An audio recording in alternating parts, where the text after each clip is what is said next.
My name is Samuel Miller, and this is my story.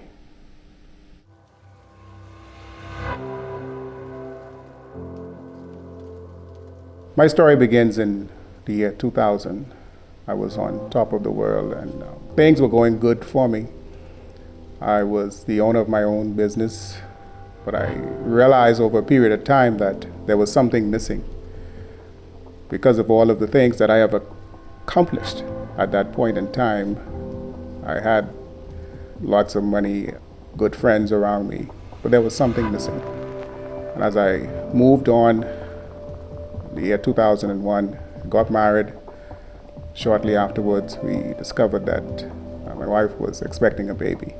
We prayed and we prepared, and as time progressed, she gave birth prematurely to a child. Because she was premature, the baby had to be held in the hospital for a period of time until she was able to get stronger.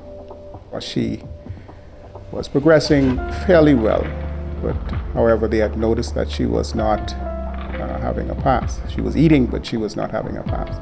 We dealt with it accordingly, and every day we went by her isolate and we prayed for her day and night. However, over a period of time, she still was not having a pass. This was kind of a concern for us because you just want so much to be a part of the child's life. You want to just make things right. But this was something that we could not fix.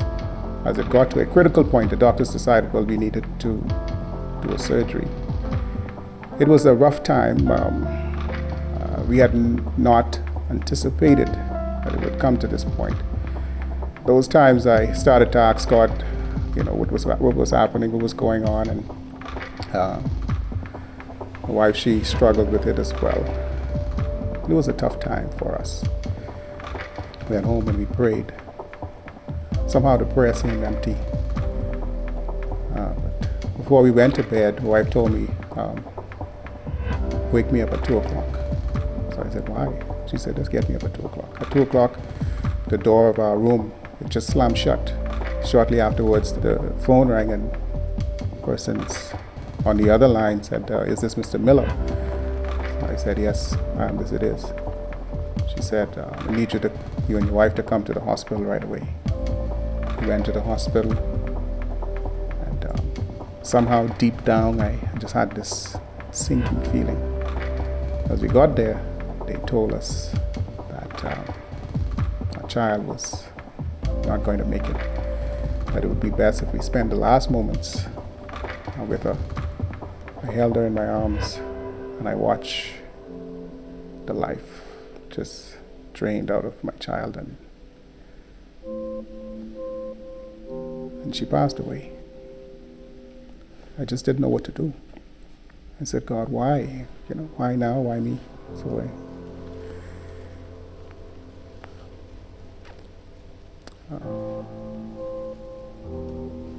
I was questioning God, then wrestling with what was happening, and then, I know if I was feeling distraught, I know my wife, she was just totally torn up. And I just heard an impression in my head that if you want peace, you have to surrender to me. And I knew what it was. And I hung my head down and I said, Lord, this is you. Allow me to feel the peace of God that I've never felt before.